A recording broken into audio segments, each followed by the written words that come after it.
আজই ডাউনলোড করুন আর এনজয় করুন আপনার পছন্দের শো। উনি যতই দুধে লয়ার হোক, উনি তো মিথ্যেটাকে সমর্থন করবেন, আর তুমি যা যা ঘটেছিল মানে সত্যিটাকে সমর্থন করবে। ইন্দ্র তো আজকেই ছাড়া পেল।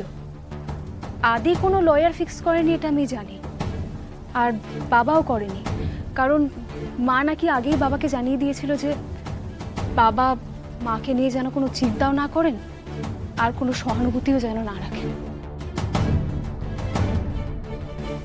কে সাহায্য করছে ম্যাডামকে? কোনো অদৃশ্য শত্রু নেই তো যে ম্যাডামের সঙ্গে হাত মিলিয়েছে?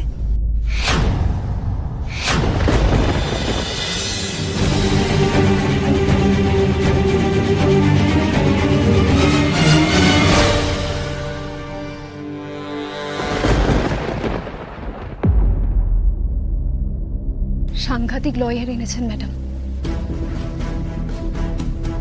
অ্যাডভোকেট রথিলাল চক্রবর্তী, আমাদের কাছে উনি আইডল টাইপ। এবার কি হবে ফুলকি?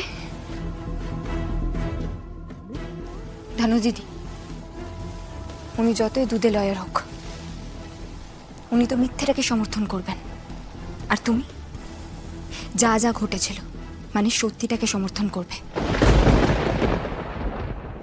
আমরা ম্যাডামের জামিন আটকাবই, তাই একদম ভয় পেও না।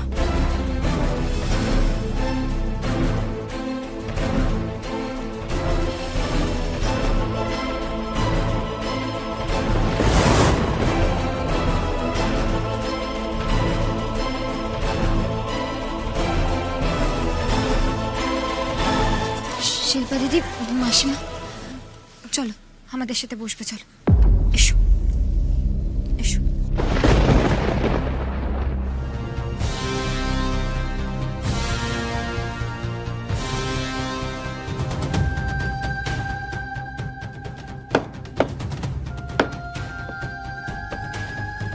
ফুলকি দাস বনাম আশাবরী চৌধুরীর মামলার শুনানি শুরু হোক। আপনাদের মধ্যে কে ফার্স্ট কেস প্রেজেন্ট করবেন? আমি, your honour. Okay, proceed. Your honour, আমার মক্কেল ফুলকি দাস এক ভয়ঙ্কর অপরাধের বিচার চায়, যেই অপরাধ আজকের নয়, ঘটেছিল 24 বছর আগে।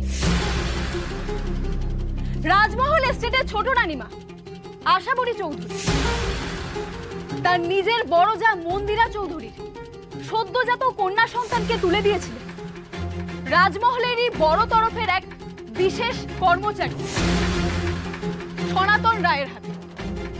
সনাতন রায়ের টাকার লোভে সেই কন্যা সন্তানকে রানীমার কথায় মেরে ফেলার জন্য রাজি হয়েছিলেন ইয়োর অনার। কিন্তু তারপর সনাতন রায় সেই কন্যা সন্তানকে মেরে ফেলতে পারেনি। সনাতন রায় সেই কন্যা সন্তানকে ফেলে এসেছিলেন নবাবগঞ্জ হাসপাতালের একটা নোংরা ফেলার জায়গায়। ঘটনাচক্রে সেই কন্যা সন্তানকে কুড়িয়ে পায় সেবিকা সবিতা দাস। সনাতন বাবুর বিবেক দংশন হয়। তিনি তার স্ত্রীকে জানান যে এই সব ঘটনা তিনি বড় রাজাবাবুকে বলে দেবেন। এই কথা কোনোভাবে আশাবরী দেবীর কানে পৌঁছয় এবং তারপর তিনি টাকা দিয়ে রাজমহলের বিখ্যাত লরি ব্যবসায়ী সীতারাম চবেকে কিনে নেন এবং পথ দুর্ঘটনা ঘটানোর নির্দেশ দেয় ছোট রানীমা।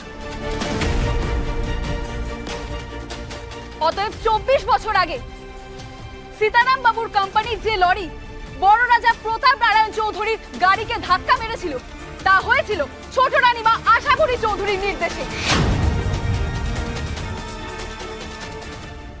এই দুর্ঘটনায় গাড়ি জাঙ্গুলি নদীতে পড়ে যায় এবং যেহেতু সেই গাড়িতে সনাতন বাবুও ছিলেন, ঘটনাস্থলে সনাতন বাবু মারা যান এবং বড় রাজা বাবু জাঙ্গুলি নদীতে ভেসে যান।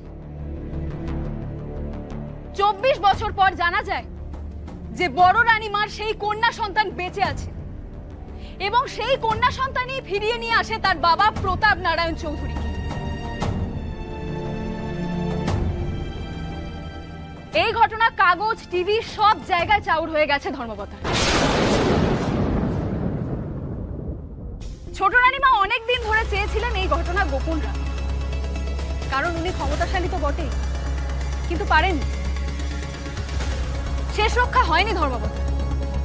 ছোট রানীমা ধরা পড়ে গেছে এবং আমি আশা রাখছি যে উনি শাস্তি পাবেন। তবে মহামান্য আদালতের কাছে এখন আমি অনুরোধ জানাবো, ছোট রানীমার মতো একজন ভয়ঙ্কর ক্রিমিনালকে কোনোভাবেই যেন জামিন না দেওয়া হয়। কারণ জামিনে ছাড়া পেলে উনি বাস্তব প্রমাণ বিকৃত করবেন এবং বিচারের পথে বাধা তৈরি করবেন। দ্যাটস অল মিলাদ। অ্যাডভোকেট চক্রবর্তী, আপনার ডিফেন্সের তরফে কি বলার আছে বলুন। I plead, Your Honor, my client is not guilty. Our client একজন respectable মানুষ, একজন এরকম সম্ভ্রান্ত মানুষকে পুলিশ লকআপে রাখার আই বিলিভ কোন রকম কোনো মানে হয় না।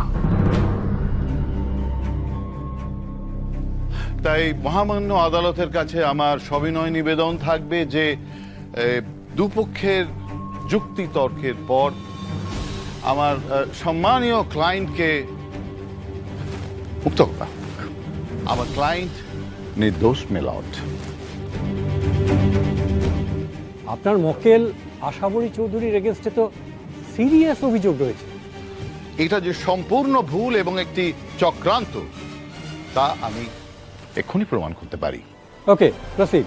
আমার প্রথম সাক্ষী মৃত সনাতন রায়ের স্ত্রী সর্বাণী রায়।